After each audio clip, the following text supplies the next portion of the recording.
Have you guys heard about what the CIA did when they were running human experiments to figure out how to mind control? No? Okay, I'll tell you about it. In the late 1940s, early 1950s, the Cold War was at its peak, and the United States was convinced that they needed to do something big, something new that would give them a significant advantage over anyone, and the decision was made that that would be mind control. If they were able to develop mind control, it would prove to be extremely beneficial, especially in a war. Not only could they manipulate human behavior and rule the entire world, but they could also use it against their enemies in their favor to extract information and influence foreign leaders. They would have a one-up on everyone, and that was music to their ears. But in order to do so, it would take a lot of trial and error and testing and experiments to figure out what worked and what didn't. And for that reason, in 1953, Project MK Ultra came to be. The idea of it was to find unsuspecting persons, ordinary people. These were people such as unhoused people on the streets, prisoner, mentally ill patients, random civilians, at times even college students, children,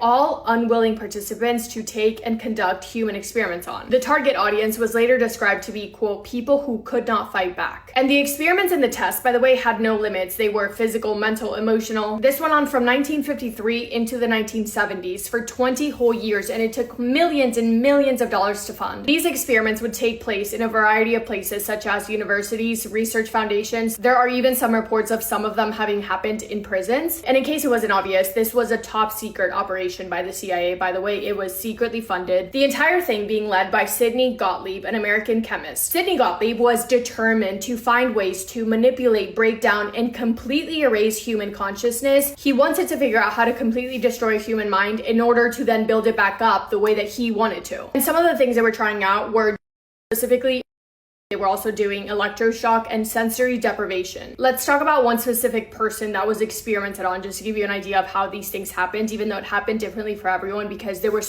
such a wide variety of tests and experiments and things. James Whitey Bulger. In the 1950s, James was serving time in prison when he volunteered for what he was told was a medical study to find a cure for schizophrenia. In exchange, they told him that he would get 3 days off of his sentence for every single month that he participated. Of course, there was no medical study. What actually happened was that James Bulger, along with 7 other inmates, were locked in a basement room every single week and given massive doses of.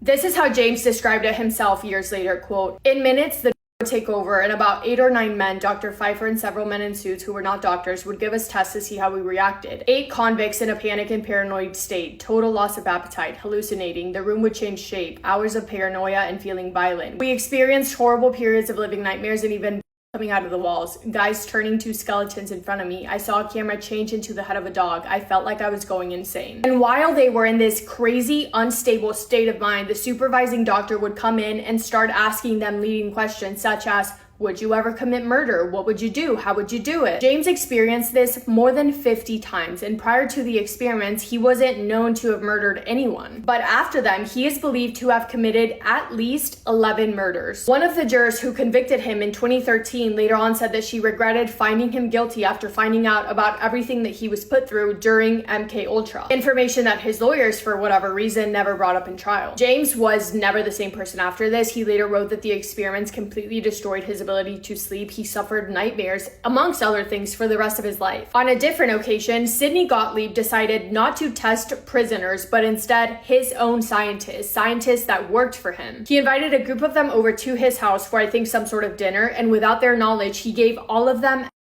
Sidney wanted to do this because he wanted to be able to ask them questions about things that only they knew about to see if he could control their mind in the way that they answered these questions, and also to see if they would betray him and spill their secrets. When everyone began to feel weird and slowly but surely began to hallucinate, only then was Sidney like, oh yeah, I gave you all.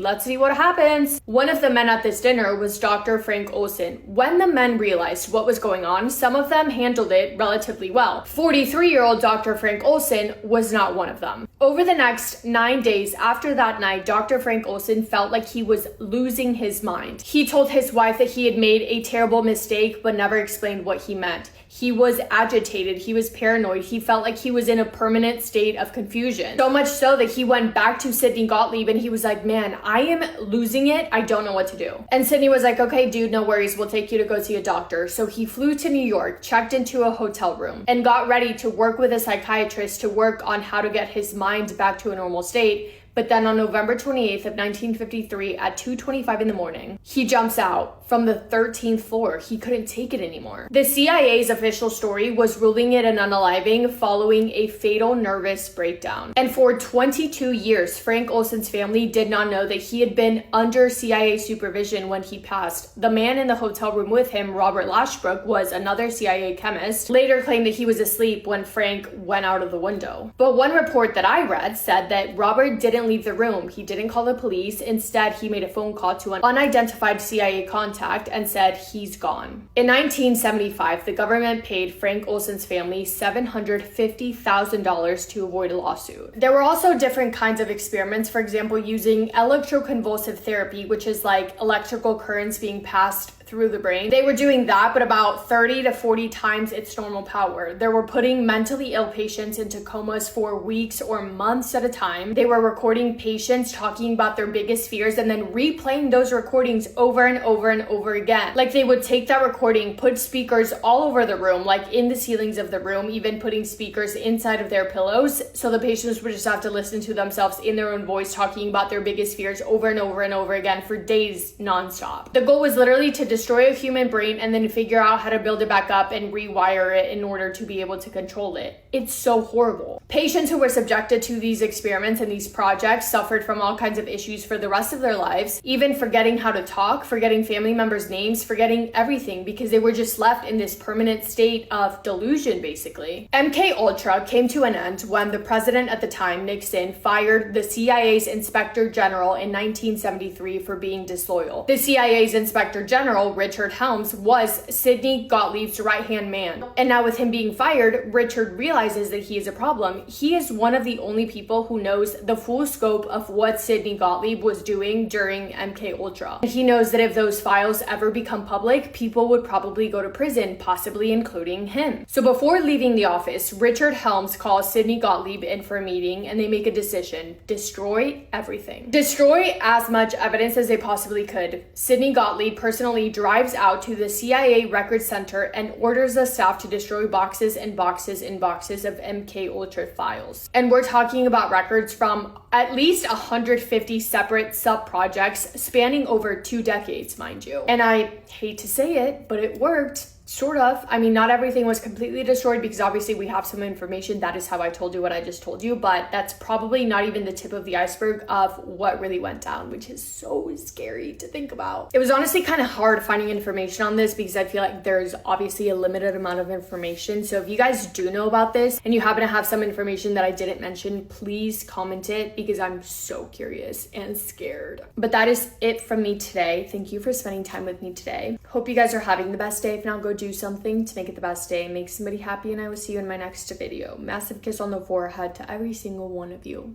This is one of those historical rabbit holes that makes you look around your room and wonder what is actually real. Listening to her detail Project MK Ultra is profoundly unsettling because this isn't some dystopian sci-fi movie plot. This was reality. The fact that they targeted people who couldn't fight back unhoused individuals, prisoners, hospital patients is just a staggering violation of human rights. Shh. And you have to really absorb the timeline here. 20 years. 2 decades of sensory deprivation, forced hallucinogens, and destroying human consciousness just to see if they could put the pieces back together. When she talks about James Whitey Bulger being locked in a room, hallucinating skeletons, and being manipulated by men in suits. It literally sends chills down my spine. The psychological damage is irreversible. And then the story of Dr. Frank Olson, a scientist who realized too late what he was part of, who was unknowingly dosed by his own boss, and then tragically met his end just days later. It is so deeply tragic. And the most terrifying part? The destruction of the records. Sidney Gottlieb just driving out there and burning decades of evidence. We are only looking at the surviving scraps of this project. It really makes you wonder what else is buried in those ashes. From a literal government conspiracy designed to control the human mind, let's pivot to a different kind of control. The societal kind. The narratives and stereotypes we are fed every single day. Are the stereotypes about women true? Number 1, women are bad drivers. Statistically, men are actually much worse drivers. So bad that their insurance rates are actually higher than ours. They cause more accidents, they get more traffic tickets, and they have more DUIs than women. Number 2, women talk too much. Studies show that men actually talk more. Not just one, multiple studies across many different contexts like school and work have concluded that it is in fact true. Men talk more but perceive that they have talked less. We all know that men are known to interrupt women, talk over us, silence us, and take our ideas. And now it's even shown in studies. Number 3, my personal favorite, men are better leaders than women. According to Dr. Amen, a famous brain specialist who has studied over 250,000 brains, after comparing male versus female brains, not only does he say that we are completely different species, but that women's brains are not only superior, we are literally wired for leadership. Science is so hot. Number 4, women are so emotional. This is the one I hear the most, and it's honestly so funny. Are women the ones taking pew-pews to school or movie theaters or grocery stores? Have you ever seen a woman punch a hole through a wall just because her favorite sports team didn't win? Are women starting literal wars because they can't figure out how to negotiate with other world leaders? I don't think so. Number 5, women are gold diggers. If you believe you are entitled to someone managing the house, cleaning, and caring for your kids, which is a 24/7 job, by the way, while you get to go to your 9 to 5, she's not the gold digger. You are. And also, can I just say, you aren't digging for gold when you are the gold. Isn't it interesting that almost every single stereotype that the patriarchy says women are is actually what men are? So the next time someone says any of these stereotypes to you, remember this video and take your power back. Let me know if you want a part 2 because there are plenty more where that came from, and follow for more. Okay, I absolutely love the energy she is bringing to this. It is time to bring the receipts. The stereotype that women are overly emotional while men are supposedly the stoic, logical ones has always been wild to me. She brings up such a fantastic point about how anger is conveniently not classified as an emotion by the patriarchy. Punching a hole in drywall because your sports team fumbled a ball, that is an extreme emotional reaction. But society just calls it passion. And the leadership aspect, hearing about Dr. Amen's brain studies proving that female brains are literally wired for leadership is the kind of science I am here for. Also, the gold digger flip is brilliant. If someone is managing the entire household, raising the children, and keeping your life functional while you go to an office, excuse me, who is digging for gold here? She's the gold. It's crazy how these stereotypes are basically psychological projections. You love to see it broken down so cleanly. Now, speaking of women demonstrating absolute peak physical and emotional endurance, let me introduce you to someone who was pushed to her absolute limit on a mountain. I just learned that husbands are leaving their wives on hikes to divorce them, and all I can say is I know how that feels. My sister left me on a hike with her boyfriend. Both of them miles ahead of me the whole time. I've said this story before, but I'll recount it. My sister tells me to stop telling the story, but I will never stop telling the story, okay? This is a core memory for me. This is trauma, okay? Let's go back in time. It's COVID. I am 215 pounds. I haven't worked out all pandemic. I went from being a 4-sport athlete to not working out at all. I got fat, to say the least, okay? And while the whole world was getting fat, my sister and her boyfriend decided, let's be the only people in the world to turn into fitness junkies during the pandemic. Oh, okay. They went raw vegan. That's how much of a fitness junkie they were, okay? Okay, now they have a little bit of context, okay? Ring ding ding. My sister calls me. Hey Lala, do you want to go on a hike with us? No, the fuck? Oh, come on. Side note. Before this, the only hike I've ever done was the Hollywood Trails hike, which I think is like 3 miles maybe. But we literally drove up to the sign and it was like maybe a 10-minute walk. So in my head, I'm thinking that it's like this and I don't want to do it. I don't want to walk 10 minutes, okay? Uphill. So anything worse than that, I'm not even thinking of that. She's like, oh, come on, like it'll be good. I'm like, I'm not doing that. Like I'm big as shit. Like I don't want to do that. She's like, I'll buy you coffee with your face on it. I'm like, all right, bet. I'm there. She's like, all right, we're coming down. I'll see you in a bit.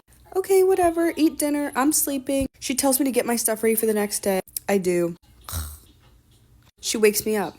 4 a.m. When I tell you I'm so traumatized by this day, I recount every single thing about this day. 4 a.m. I will try to find a picture to to post in the end of what I look like. I had on all black. A bucket hat, a black hoodie, a black long sleeve, tube socks, leggings, and Nike Rochers. This hike was called Cloud Mountain or something like that. Essentially, you take a picture in the clouds. This is an intermediate hike, okay? I asked no questions beforehand. My mind was on the coffee with my face on it. So then we pull up. It's 7 a.m. 7 a.m. Granted, I live in LA, so traffic anywhere, but that's 4 to 5, 5 to 6, 6 to 7. That's 3 hours. That's a long-ass drive. I get out of the car. Immediately, my chest feels like it's closing. I make a joke about the air being too clean, not knowing that we are just too high of altitude. I'm over here getting altitude poisoning, okay? So not only am I fat, but I can't fucking breathe. So then we start the hike. Oh, I brought 1 bottle of water, 1 orange, and 1 granola bar. And so we start hiking up. Within the first 5 minutes, the gap starts. I'm already fucking winded. I don't want to do this. I'm exhausted. I'm slipping and sliding. This is not okay. Probably somewhere between the 10 and 15 minute mark, I'm like, I don't want to do this. I'm going to go and sit back in the car. My sister tells me, if you go back to the car, you're going to be standing there the whole day. I said, that's fine. Just give me the keys. She said, I will not give you the keys. You'll just stand next to the car. Bruh. So now I'm forced on this hike. So we keep going. I feel like this hike is never ending. I already finished my granola bar by now. I think we're at the 30-minute mark. By this point, I'm so irritated and we have been walking forever. And all I'm looking at are burnt fucking trees. Like, I am so done with it. There are people that can appreciate nature and hikes and they like that stuff. But genuinely me, I'm looking at the same tree over and over again. Like, what is the purpose of this? Like, I understand like a nice view. Like, oh my God, look at these mountains. No, I'm looking at trees. Like, this is not fun. Like, I don't want to do this. There's bugs. This is not a good time for me. And it's hot. Like, the sun is picking up. Mind you, I just told you what I was wearing, so I'm getting hot as shit. And by this point, they're probably like a mile ahead of me. Not exaggerating.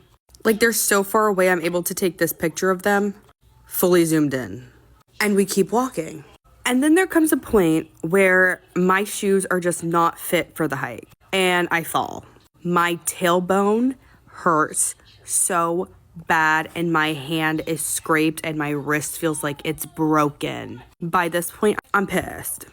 I'm mad at my sister. I'm mad at her dumb boyfriend. I'm mad at anybody healthy. I'm mad at the damn forest. I'm mad at the national parks for allowing this. I'm mad at Costco for selling these shoes. Like, I have all the time in the world and no cell service to be mad at everything. So we finally get to a fork in the trail. And this fucking sign says 14 and 30. And she goes, oh, well, the hike is 14 miles long, so I'm assuming it's the first one. Bitch, I'm sure I just did fucking 7 miles. Fuck you mean 14 miles? That means 14 more to go. And at this point, it's like 11 a.m. My body hurts. My water is done. My orange is gone. My granola is done. She's not sharing her water. And they're still proceeding to walk ahead of me. So we finally get to a point, maybe like a mile after this, that there's like a rest stop. And I put my foot down. I'm like, absolutely not. I will not be going any further. I will be sitting at this rest stop until you guys come back down. I'm not climbing this fucking mountain. I don't care. So she says, okay, and leaves me. Thank the Lord I had cell service. The one area in the park, because the park ranger thing was there. Call my mom. I am begging her. I'm sobbing. I'm not even joking with you. I'm sobbing on the phone. Please get a helicopter to come and get me off the mountain, please. And my mom has the audacity to be laughing on the other side to tell me that she cannot get a helicopter to come and get me. I see it on the news all the time. What do you mean they don't have helicopters that can get people off mountains? And she's like, that's not for you. And she just thinks it's funny. And like, it's not funny. Like, I'm literally having a mental breakdown. Like, I'm gonna cry right now thinking about this. And so I'm hot as shit. Like, I'm burning up. I'm sweating, breaking a sweat sitting down. I'm dressed in all black. And then I discover something called biting flies. Remember, I don't like bugs. There's ants all on these trees that people are sitting on. There's flies that are biting me. And then this strange man passes me and he sees me, like, all these bugs are attacking me. And he's like, hey, do you want some bug spray? And I'm like, yes, please. More bugs start attacking me. I'm furious. My phone dies. I have no idea where my sisters are. At this point, I think I'm gonna die. I'm like, I'm never gonna be found again. Who knows if they're gonna come down the same path that they came up. Like, I feel like the sun's gonna come down. They've been up there so long. Finally, I see them coming down. My sister, injured. Her boyfriend, injured. Was it a bad injury? No. But were they injured? Slightly. Why? Because they too were inexperienced for this hike, even though they are experienced hikers. And the only reason they even came down was because there was a little piece of cell reception up there, and my mom was calling them to tell them to come down and get her sister. So that's what they did after they couldn't get a good enough picture. So then finally, they get to me. I am pissed. I have never moved my fat ass body in this way in my life. I'm running down the mountain. I'm talking about full speed. I'm talking about bogarting everybody in this bitch. I'm getting to this car as fast as humanly possible. Then there's an old man in front of me. I'm irritated. Get out of my way. I don't want to be on this mountain any longer than I have to. Finally, I pass him. Both of them are telling me to slow down. Oh, now y'all want me to slow down? Now you want me to slow down? No, keep up. Keep up. I'm irritated. Then we finally find a river. I'm so thirsty, but I'm not drinking that. They are out of the river. This very nice man with one of those like straw thingies, life straws. He's like, hey, I wouldn't drink out of the river. Do you guys want some clean water? I'm like, absolutely. I drink the clean water. No more for them. Too bad, so sad. That's your karma. We get down to the car. It's about 5 p.m., 6 p.m. I tell her, I go, okay, are we getting coffee with my face on it now? She says, no, we're too dirty. It took her 5 years. 5 years of me telling everybody this story, this traumatic story, for her to buy me coffee with my face on it. Here's the coffee with my face on it that I desperately did all of that for. And here's me, my face entirely swollen and everything right before everything on the hike. Obviously, I look very different. Do I forgive my sister for this yet? No. Will I forgive my sister for this? No. Has she gotten her payback? Yes. Is this a funny memory now? I guess. Can you laugh? I'm sure you did. I am so sorry. I know this is her villain origin story, but the way she tells it is comedic gold. We have all been there. You get tricked into physical activity because someone promises you a treat. In this case, coffee with her face on it. But let's establish some facts. Taking someone whose only hiking experience is a 10-minute walk to the Hollywood sign and throwing them onto a 14-mile intermediate trail at high altitude, that is criminal behavior from the sister. Ugh. And the outfit. Black hoodie, black long sleeves, tube socks, and Nike Rashes on a literal mountain. I can feel the blisters forming on my feet just thinking about it. When she reaches the sign that says 14 miles and the sister is like, oh, I guess we have 14 miles left, I would have simply laid down and become part of the forest. I am not kidding. Her calling her mom sobbing, begging for helicopter evacuation, and the mom just laughing, brutal. The biting flies, disrespectful. But the fact that she held on to this grudge for 5 solid years until she got that coffee with her face on it, that is the kind of petty commitment I respect. Family dynamics are always messy. Whether they're dragging you up a mountain or almost ruining your life on your birth certificate. I was talking to my parents and I'm like, did you guys ever have another name picked out for me? And my dad was like, well, I did suggest one. And your mother said that she would divorce and beat the shit out of me. I was like, okay, well, what was your suggestion? What could it possibly have been? Dumbass? Like, I don't... He says, Angie. I'm like, well, what is your ex's name or what? Like what's the issue with Angie? Now let's preface this. My mother had an extremely difficult delivery with me. She almost died. I almost died. So at the end of all that, she was not in a good mood, right? Number two, my father passed out mid-delivery. So she was not happy with him, right? Because I'm dying. Why the fuck are you on the floor? Get the fuck up. Then number three, she was told that I was going to be a boy. So because she didn't have any boy names picked out, she was like, listen, come up with something and let's just get this over with. So my dad said Ange, and my mother, who was very extremely stressed and annoyed, she heard engine. Now, my father's a car dealer. So my mom starts yelling at him. She's like, I knew it. I shouldn't have married a car dealer. What the fuck are you talking about? Oh my God, what kind of a father are you going to be? If you're trying to name your daughter Engine. And my dad was like, no, I'm saying Angie. And my mom was like, get the fuck out of the room. Anyways, she picked out my name. She called him back into the room. She was like, write this on the fucking birth certificate. And if I see the word engine anywhere on that piece of paper, I will kill you. He's like, but I never said engine. She's like, shut the fuck up. Anyways, my father filled out my birth certificate. He spelled my name wrong, but at least my name's not Engine.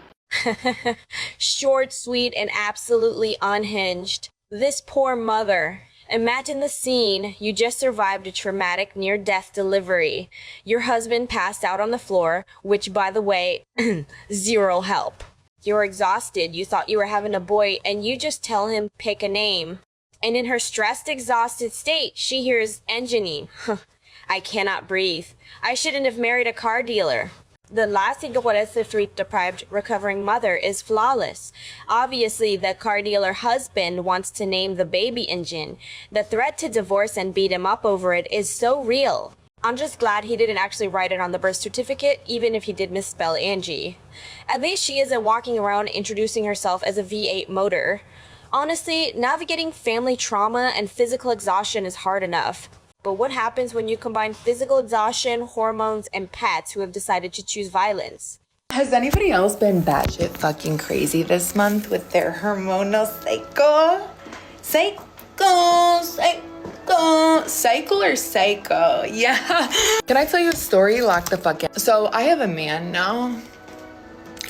Yep, I acquired one of those. Don't know how. I don't know. And so like, here's tea, okay? So like, I'm on an IUD. Yeah, I'm on that shit, okay? So like, I haven't gotten Miss Flow in about, 3 years, I want to say.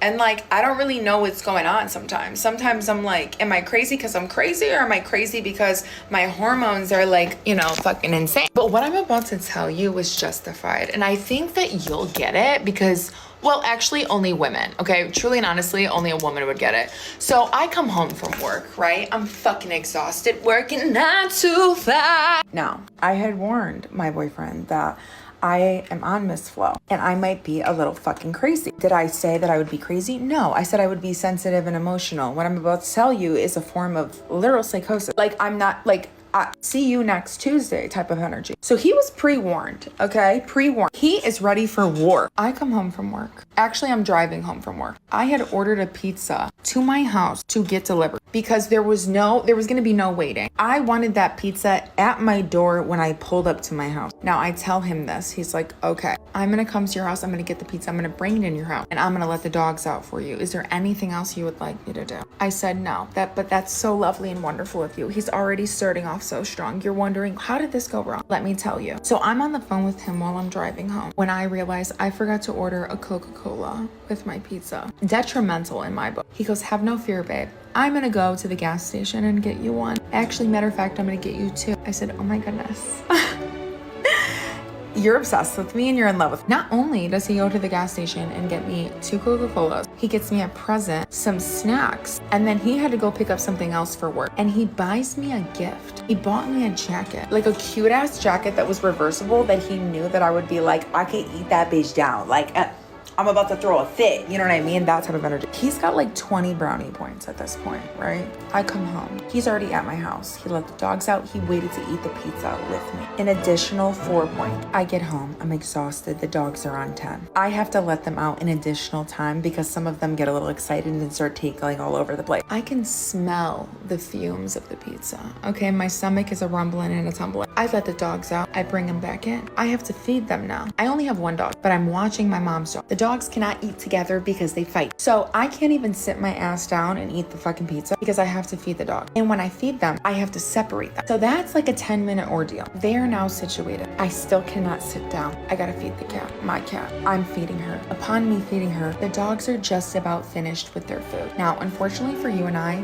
my boyfriend is smart. He got himself a snack so he could eat that while he waits for me to do whatever I have to do so we could eat the pizza together. Again, additional 3 points. Dogs are done eating. Now they have to go outside again because they got to take a poop. I still have not sat down yet. I'm starting to get increasingly aggravated because the smell of the Lou Malnati's pizza is inhaling in my nose and it's triggering my stomach to rumble and a tumble. I let the dogs out again. I look down, they don't have water. I have to fill up the water. I go to sit down. We now begin to eat the pizza. When I hear my mom's dog in my room. Now I'm in the middle of telling him a story and he's listening, he's following me to the next room. I go to check into the other room, my bedroom, to see what is my mom's dog doing in my bedroom. And I'm telling this story to said boyfriend. I go in my room, I see nothing. I'm looking around. My boyfriend goes and then tries to lay on my bed. And that is when he lets me know, babe, the bed is wet. I said, what do you mean? He goes, the bed is wet. I go, what do you mean the bed is wet? He goes, the bed is wet. I go, where's the bed wet? And I look at the bed. And this is when I realize in my little noggin right here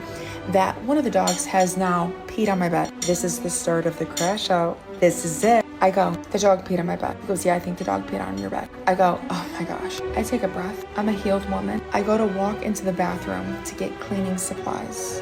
When I look down, what do I find? Little lumps of turd. And not just like a turd that you could just pick up with some tissue. Mushy turds. Because why do you ask that? The dogs were home alone my entire shift, which is about 8 to 9 hours. So when I go to pick up the mushy poop that I did not know was mushy, it spreads into the floor. So now I gotta get more cleaning supplies and actually scrub. I am a huffing and a puffing babe. Mr. Man thought that I was going to the laundry room to like put my bedding in and did not know that this had taken place. He then goes and sits in the living room to wait, okay? I am not visually showing that I'm crashing out. It is an internal storm. I go, oh, wait a second. Because when the dog peed on my bed, the dog only tinkled a little bit. It was like a possessive, like territory thing. Is a boy dog. It didn't like seep through. It was just a little tinkle. So I just need to wash the comforter. Then I remember, oh my goodness, I had washed an additional comforter that I have, my old comforter, and I could just take that comforter off and put the new comforter on my bed. Oh my gosh, problem solved. Oh my gosh, I'm so happy. He is sitting in the living room. I put the new comforter on the bed. I shake it out. I'm like, yay, I'm so excited. It smells so clean.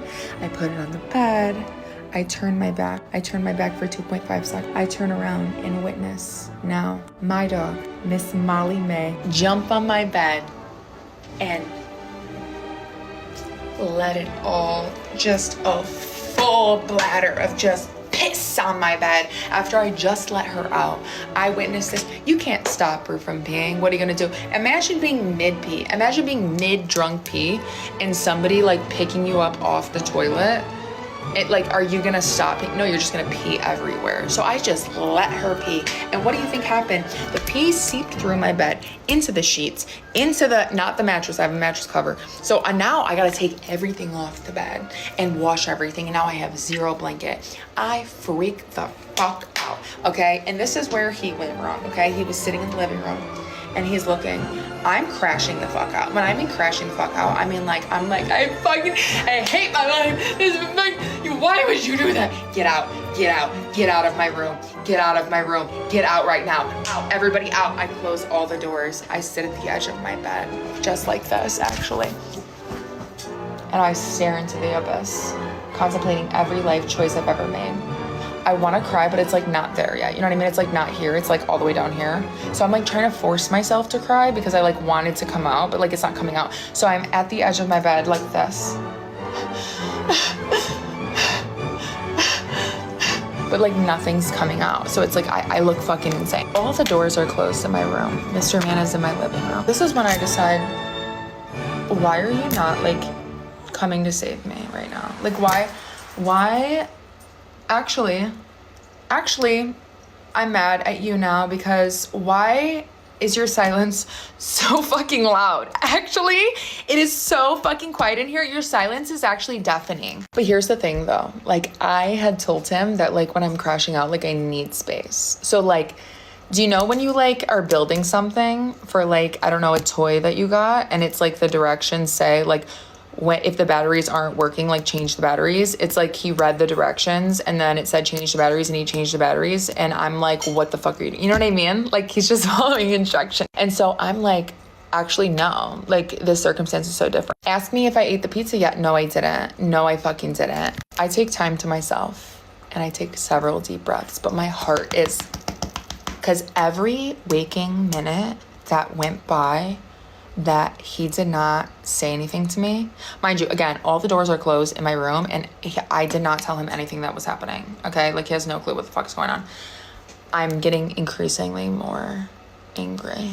I know what you're thinking, Taylor, you're batshit fucking crazy. I know that. The best part of this though was when I finally left the room and I came into the kitchen where I'm at right now. From my kitchen, you can see directly into the living room. Like I can see each couch.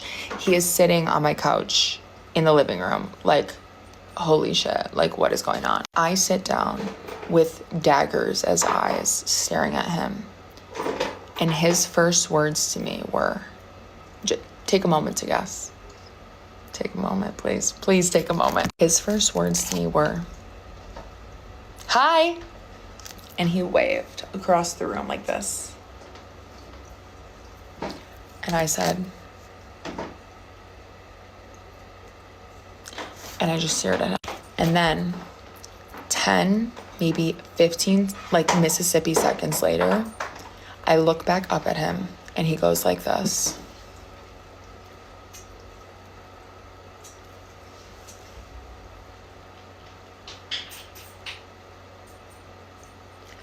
A hand heart. I said,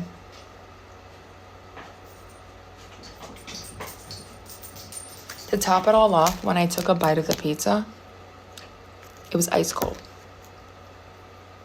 Ice cold. Listen to me. Lock in. This is a Greek tragedy. This is a masterclass in how a perfectly good evening can disintegrate into absolute madness in the span of 20 minutes. First of all, the boyfriend, top tier. Getting the pizza, the 2 Cokes, the reversible jacket, feeding the dogs. The man built up a fortress of brownie points, but he did not prepare for the biological warfare that those dogs were about to wage. The moment she finds a wet spot on the bed, you can feel the shift in the atmosphere. The internal storm is brewing. Then, the mushy turd on the floor. Because of course it's mushy. It's never a solid, easy-to-clean situation when you're already on the verge of tears. But the climax, putting the clean, fresh comforter on the bed, turning your back for 2.5 seconds and watching the dog unleash a full bladder right onto the new sheets. I would have astral projected out of my body. And then, she isolates herself. She sits on the edge of the bed, trying to force herself to cry just to release the pressure, and nothing comes out. That is a terrifying state of being. Shh. And the boyfriend, sitting in the living room in deafening silence. She literally told him she needed space when she crashes out, so he followed the instructions. He read the manual. But in that moment, logic doesn't matter. You wanted to break down the door and save you. When she finally emerges, glaring daggers, and he just hits her with the hand heart, oh my god. And the pizza was cold. Ice cold. The ultimate disrespect from the universe. When you really look at all the stories we just unpacked today, there is a fascinating, almost invisible thread tying them all together. It is the illusion of control. Human beings are obsessed with control. We want to manage our environments, dictate our relationships, and predict our futures. But the universe, in all its chaotic glory, constantly reminds us that we are barely holding the steering wheel. Let's start at the absolute extreme. Project M Cultra was the ultimate, most terrifying manifestation of the desire for control. The CIA literally tried to hack the human mind. They believed that if they could break a person down to sensory deprivation, to forced trauma, they could rebuild them into a controllable asset. It was the macro level belief that humanity can be engineered. But as we saw with the tragic fate of Dr. Frank Olson and the devastating, unpredictable fallout with James Whitey Bulger, you cannot play God with the human psyche without creating absolute destruction. They tried to control the mind, and instead they just manufactured nightmares. And society does a similar thing, doesn't it? The stereotypes we discussed, the idea that women are overly emotional, that men are the logical leaders, that women are gold diggers. These aren't just harmless jokes. They are societal tools of control. They are narratives built over centuries to keep a specific hierarchy in place. But just like MK Ultra's flawed logic, these societal boundaries break down the second you apply actual science and reality to them. Dr. Amen's brain study proving women are wired for leadership completely shatters the narrative. Society tries to put human behavior into neat, controllable little boxes, but the truth is always vastly more complex and powerful. But then, we bring it down to the micro level, the everyday, personal lives we lead. We try so hard to control our little bubbles, and life just laughs in our faces. Think about the hike. She thought she was in control. She thought she could just stand by the car or just sit at the rest stop. She thought a helicopter would come to save her from the biting flies and the 14-mile torture. But the mountain didn't care. Her sister didn't care. She was forced to confront her absolute physical and emotional limits, sweating in all black, surviving on a single orange and a granola bar. She had to surrender to the chaos of the mountain, and her only revenge was holding on to the memory of it for 5 years just to get a coffee with her face on it. That is the human spirit, right there. Even birth, the most fundamental human experience, is total chaos. A mother goes through the ultimate trauma to bring life into the world. The father passes out on the floor, and in the resulting miscommunication, a child is almost legally named Engine. You cannot control the ringing in your ears after nearly dying, and you certainly can't control a car dealer's thought process under pressure. But nowhere is the illusion of control more beautifully destroyed than in the story of the Hormonal Dog Disaster. This woman tried to engineer the perfect evening. She ordered the pizza in advance so there would be no wait. Her boyfriend executed his tasks flawlessly, cokes acquired, jacket gifted, dogs fed. They had the blueprint for a flawless night. But you cannot control a dog's bladder. You cannot control the mushy turd on the floor. And more importantly, you cannot control your own neurochemistry. When that hormonal psychosis hits and you are sitting on the edge of a pea-soaked mattress, unable to squeeze out a single tear, staring into the void. You are entirely at the mercy of your own biology. And the boyfriend, he tried to control the situation by following her exact past instructions to give her space. And for his logical obedience, he was met with daggers and an ice-cold slice of pizza. So what is the core lesson here? I think it's that resilience isn't about maintaining perfect control. It's not about preventing the dogs from ruining the bed or stopping your sister from tricking you into a hike or even fighting against a world that constantly tries to put you in a box. True resilience is how you handle the aftermath. It's surviving the cold pizza. It's demanding the coffee with your face on it. It's looking at a dark, controlling world and deciding to reclaim your power anyway. We are all just trying to navigate this chaotic existence, bouncing between moments of profound historical darkness and the absurdity of a wet comforter. And maybe that's okay. But I have to ask you guys, what is the most absolute unhinged crash out moment you have ever experienced where the universe just refused to let you have control? Drop it in the comments, because I know I'm not the only one who has stared into the abyss over a cold dinner. I love you guys. Stay sane out there, and I will see you in the next one.